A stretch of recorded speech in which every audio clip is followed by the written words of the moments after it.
Hey, welcome back to our channel. I am Jill Smith. I am one half of the Smith Serve.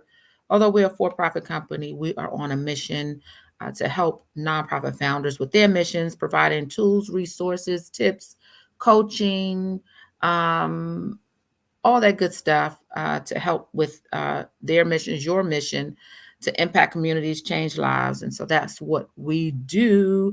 We also have our own nonprofit, a private foundation, the Terence and Jill Smith Foundation. And our mission there is to strengthen the family unit. If you are watching this video from the YouTube channel and you are a nonprofit founder, I highly recommend that you join the Founders of Nonprofit Facebook group. It's absolutely no cost.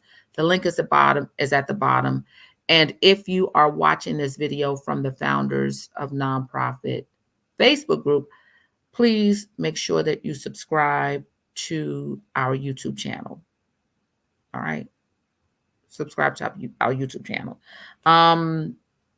If you are just starting out, if you are a new nonprofit, we highly recommend that you take our free nonprofit development training. It is absolutely free. It is a labor of love. As a matter of fact, the Smith Serves, let me just say this. I think there's a misconception that, although we're a for-profit company, we are trying to benefit and become wealthy off of the Smiths, off of nonprofits, and that is just absolutely not true. As a matter of fact, first of all, the Smith Serve is not our primary source of income and revenue, but this is turned into really like a labor of love. So it's more like a social enterprise. So we love what we do. We are passionate about serving nonprofit founders, especially those who have been with us for a very long time, but especially those who are just starting their nonprofits and been doing running a nonprofit 5 years or less. But so we developed a free training, absolutely free. It's a free training. It's 3 hours long. It's a 3-hour training. I put everything in to this training. Anybody who knows me, who's been following me since I left my good government job as a nonprofit, as a program manager for the U.S. Department of Health and Human Services in 2011, you know that doing nonprofit work has been my baby. And so we put a lot of information into the training. Again, it is absolutely free. We highly recommend that you take the training because a lot has changed since the pandemic. A lot has changed, the way people give, the way people serve. And so the link is below for you to take that training. All right. So it is very, very important that I push this information out. I don't know when you're going to watch this video, but the recording of this video is October, the beginning of the October. I believe today is October 5th. Yes, October 5th. And we are right upon giving season. Giving season kind of starts in November. It just depends on how you look at it. But people are going into a very, very giving mood and mode. November is Nonprofit Awareness Month. Also, the Tuesday right after Thanksgiving is dubbed Giving Tuesday, and that is a global initiative. And so a lot of people like to give on Giving Tuesday. And of course, December is when, givers and donors like to make those last minute and last opportunities to give so that they can get those tax breaks. And so giving season is upon us. And because it's upon us, I want to make sure that you are ready. I want to make sure that you're ready and that you do not miss giving season. And I wanted to push this video out because time is of the essence, and you got about 1 week, one good week to prepare. All right. So I just want to give you 5 tips to ensure that you are maximizing on and maximizing your impact on and during this given season. And so make sure that you listen to this video as many times as you need to, but more importantly, take action. All right. So the very first thing that you need to be doing, you need to set up your platforms. You need to set up your platforms, especially your social media platforms. Because why? Because your donors are on social media. Your donors are on social media. So I highly push Facebook. Facebook is phenomenal for nonprofits. So if you have not gotten your donate button, if you have not applied, so Facebook changed the name. It used to be the Charitable Good Program. I don't know if it's still called the Charitable Good Program, but in order to have that donate button on your Facebook, on your nonprofit's Facebook page, on your nonprofit's Facebook page, you have to apply. You have to apply to get that donate button on there. And so Facebook is going to ask for a lot of information. So you got to be legit. You got to have your business bank account, your nonprofit's business bank account. Of course, you need to have your tax exempt status, your 501c3 tax exempt status, but you need to apply now because it takes some time. And unfortunately, you may not make it because it is pushing it. So you may make it by Giving Tuesday, which again is the Tuesday right after Thanksgiving, but you need to do it immediately if you have not applied for Facebook's charitable good program. The great thing about being a part of the Facebook charitable good program is that it also goes over to Instagram. So once you're on approved for Facebook, you can also fundraise on Instagram. And of course, you've seen this many of times that not only can you fundraise on your platform on Facebook, but your loved ones or anyone else can also fundraise from their platforms on behalf of your organization, your nonprofit. So please, please don't miss this opportunity. Also, the great thing, y'all know that I've been pushing YouTube pages, YouTube pages, YouTube pages. So instead of having to go live, you know, every day during given season, which I do promote, I do encourage, you can just create a good YouTube video just talking about your nonprofit and what you're doing and all that great stuff, and let that video continue to play. So don't miss the opportunity to set up your platforms.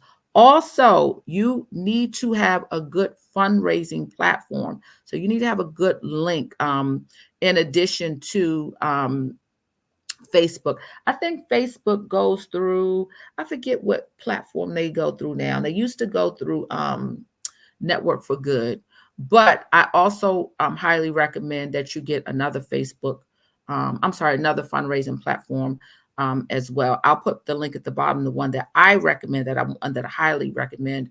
But you also need that platform because you want to make sure that you are collecting the correct information and pertinent information from your donors to be able to send them thank you letters automatically, as well as they were able to access any tax information they need for their taxes, as well as to make sure that you can have their information to campaign and contact them in the future. So you definitely need to have a good fundraising platform in addition to social media. All right, so I'll put my recommendation below. Number two, second tip, you need to gather your information. And this is vital, vital. Before you get out and ask for some money, you need to be able to communicate your message. Now, there's two things that you need to be mindful of when you are asking for money. Two things. One, you need to communicate what you've already done with money that you've raised. And then two, you need to be able to communicate what you're going to do with the money you're asking for. So past performance is key. It is key. It makes all the difference. Now, for those who are just starting and do not have past performance, this is my tip. This is what I highly, highly recommend. I highly recommend that when you are asking for money, whether you do it on a video, whether you go live, if you do not have your programs or past performance for your programs and outcomes and success stories or data to substantiate your ask, I would highly recommend that you make sure that your board is visible, because that shows accountability. So you want to make sure that whoever your potential donor is, that they can see that you're not just asking for this money, um to put into your personal pocket, because people do think like that. I'm one of those. You want to show that there's accountability, even though you don't have any past performance to show what you've done with money. It Having your board there kind of put some ease out there to say we are accountable. This nonprofit is accountable. All right, so that's number two. And let me just also say the free training, the nonprofit development training, it will show you like what kind of information you need to be collecting. All right, it will show you like what moves people, what type of data, and all that great stuff. All right, number three, you need to create a plan. You need to create a plan.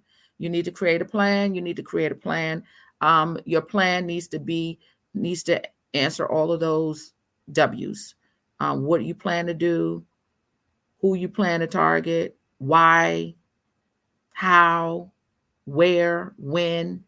And so I strongly suggest, I mean, this is a stretch, but I strongly suggest from November 1st to December 31st that you go live as much as possible on social media and communicate what you've done and what you're going to do. So that's just me. And again, if you don't want to go live, you don't have to go live every day, but if you don't want to go live periodically and frequently, that's what I should say, have a really good YouTube video. You may want to invest in a videographer to capture a good storytelling video, so that you can push out your success stories, the mission of your organization, and all that great stuff.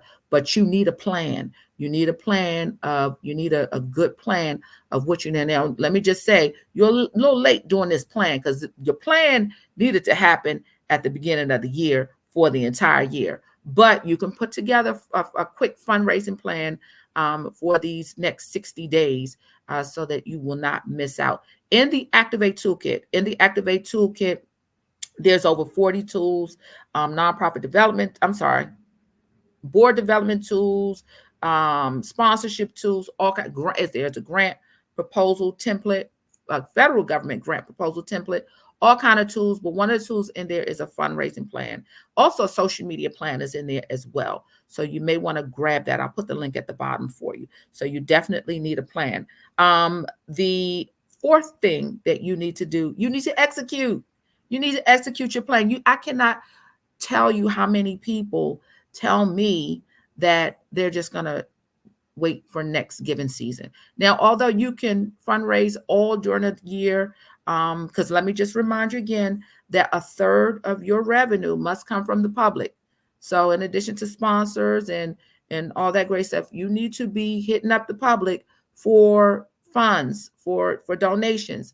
And so while a lot of people say, well, I'm not prepared, I'll wait till next year.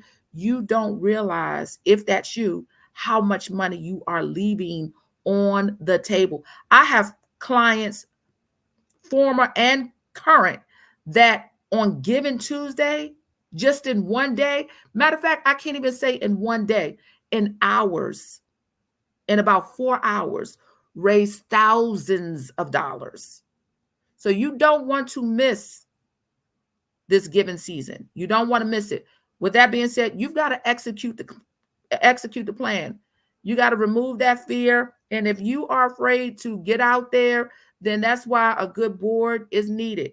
Get the person on the board who's not afraid, and get them to push out what you need to push out, and communicate on behalf of the nonprofit, so that you can raise funds and get the funding you need to impact. I mean, without money, you can't impact like you need to.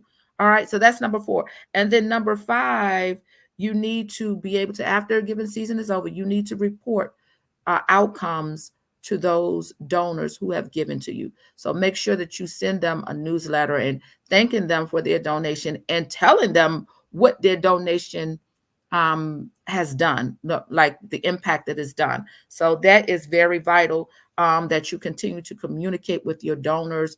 That's why you need a good fundraising platform. One, again, that's going to collect um, their information, and two, so that you can communicate with them in the future after giving season. All right, so I hope this helps. Again, one, you need to set up your platforms. Two, you need to gather information. Three, you need to create a plan. Four, you need to execute that plan. And five, you need to report your outcomes to those donors. All right. If you need additional help, I am officially back open for new clients. I said it was going to be in September, and September is over. So I am officially open for new clients. If you want to do a discovery session with me, I will put the link at the bottom. But make sure you join the Facebook group. It's a lot of great programs, nonprofits, initiatives over there that, I mean, you all are doing some amazing things in your communities. It is amazing. And so you all have some great stories. And so I definitely encourage uh, you all to go join that group. And something else I was going to say just that fast. All right, but yeah, yep. There's attorneys over there, nonprofit attorneys. There's nonprofit CPAs. There's other nonprofit founders who've been in this nonprofit industry for a long time, and they're sharing their best practices. There are other professionals, HR professionals, um, marketing professionals, nonprofit marketing professionals. And so, yes, make sure that you tap in, that you glean, that you ask questions. And if you have any questions for me, you can also drop them down below, or you can contact us at the smithserves.com. All right. So I hope this helps. You all be blessed, and prayers up for a prosperous and impactful giving season. All right. Bye-bye.